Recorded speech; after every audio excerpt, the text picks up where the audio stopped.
kot osebnost, tak je najboljša brez sploh kakršnekoli primerjave, ker glede na to, kakšne so bile s sestro, z Doro, da nam je gor spravila.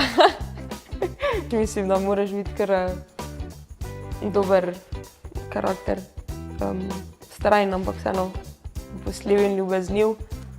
Izven smučanja, Ilko, opisovati je težko, ker je skozi smučanje, ne?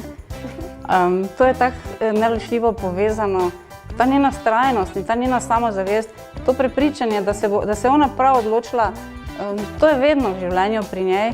Pa zdaj, če bo ona rekla, to ni Lego kocka, pa so Lego kocke, me skoraj prepriča, da je to tak, ne?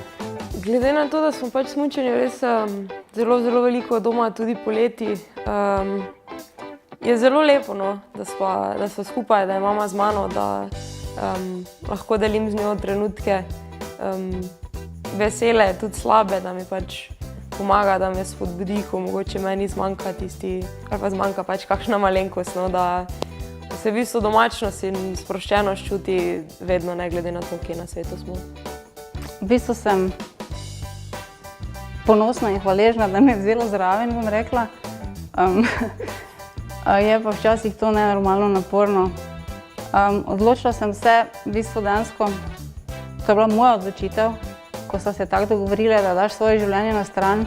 Ni mi težko, še danes ne, ampak včasih pa bi se tudi lahko topile žlici vode.